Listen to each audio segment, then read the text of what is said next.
I got a couple of graphics to kind of explain, or at least explain why I am high on the same receivers and the same players in general that you are. We're talking JSN and we're talking Mingo. Um, why do we have JSN as the one? Well, he's a slot, right? So slot wide receiver, Y or an F. There's all of those things listed there. Complementary role. Usually they're shorter or smaller. In this case, JSN's more on the slimmer type of build. And you got multiple prototypes, right? Like you can have a guy who's a speed slot. You can guy who's kind of shifty, more of like a left to right agile type of guy. You can have a pristine route runner, or you can have like a big slot, like a chain mover, right? um, Who's the guy on the Saints? Way back in the day. That's like with Ray Colston, when. Yeah, he's a big slot. Marquez Colston. Yeah. Yeah, Okay. I think. Um, so when we're looking at JSN, he's got like a few of these. Obviously, he's not a big slot. He doesn't, fit the prototype for that. But he's got the route running. He's a little bit shifty. He's got some speed as well. And if you scroll down to the bottom of this couch, the bottom line with slot wide receivers here is that they're pretty limited. Okay, but the thing is, when you have a really, really good one, oh baby, we're talking like Wes Welker. You know what I mean? Wes Welker and Julian Edelman, they were awesome for fantasy football. I mean, still limited. They're not going to be like top 3, top 5 wide receivers in fantasy, but still very, very good.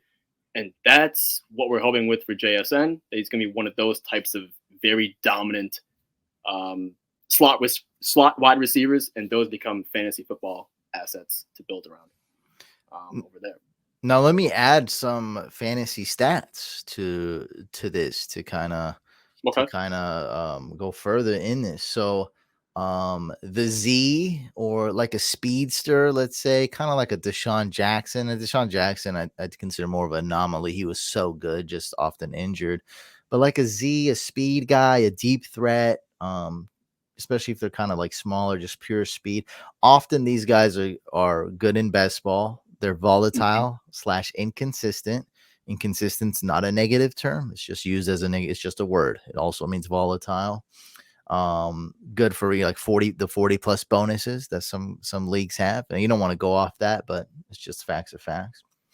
Now, the slot, Sushane, believe it or not, slot receiver is actually the most consistent receiver in fantasy football. So from week to week, you can rely on him the most. Interesting. Does that have anything to do with the PPR element that they get points for receptions? I'm Because that's sure, what I'm but kind it's of leading also up just to. like if you just think of real football, like he's gonna go to him, right? He's the chain mover. If he's a good slot, he's gonna be heavily targeted. He's gonna be relied upon. You need a first down. Who do you go? You go to the slot, right? Or if you have an amazing tight end, you go to the amazing tight. If he's not double covered, Sure. Okay. so that's like a typical thing, right? Instead of Yeah. you're number one, you're probably not throwing a 50-yard ball to the Z. So you know what I mean?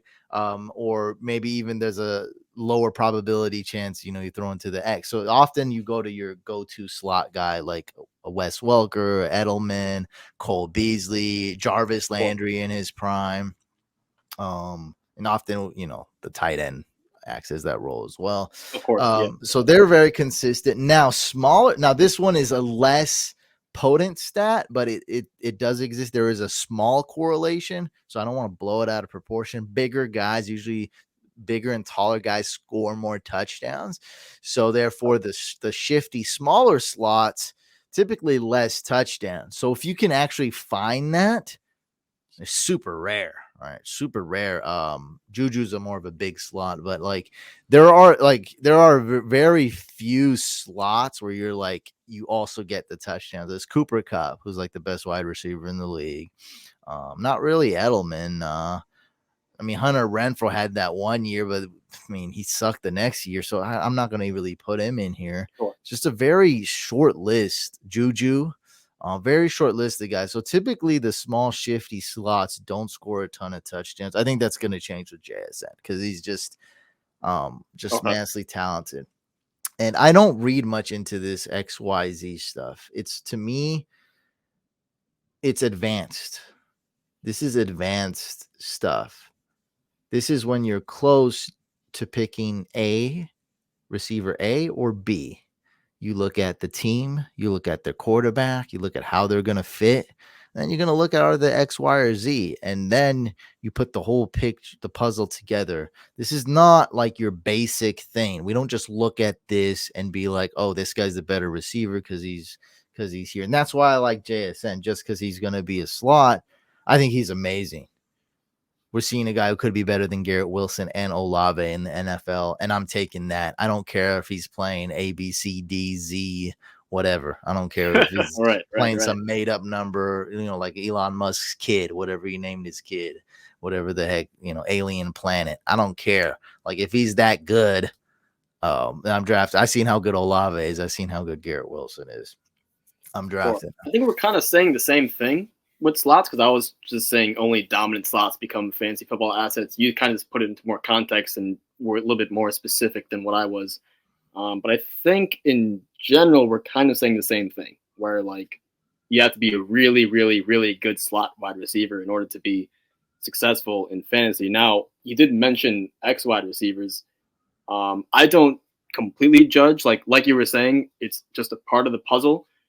I will say two things about X wide receivers. If I see a really good one, I'll get really excited. And then when we're talking about like wide receiver darts, I'll probably favor guys who can be an X over guys who are a slot or a Z. Again, we're talking dart guys, so they're not even as talented. I'm just going to take the shot on the guy who could potentially be the X because that position is known to be the quote unquote number one on the team, or the alpha receiver, or the primary, however you want to word it. Primary number one option. Yeah. Right. For sure. So that's basically my thought process on like why I kind of favor X's the most. But again, it's only like I'm not putting Michael Wilson, for example, ahead of JSN just because the guy projects to be an X. Like there is a talent level first type of thing, and then like you were saying, team fit, all the other stuff. And if there's a tie, now I'll get quarterback, right? If there's a tie, now I'll go into X's, and then of course Z is great for best ball, big playability. I'd rather in best ball get a guy who can give me that 50-point touchdown and then do nothing for 2 weeks and then give me another 50-point touchdown, because I'll get him every single time. So I'm cool with that for best ball, at least.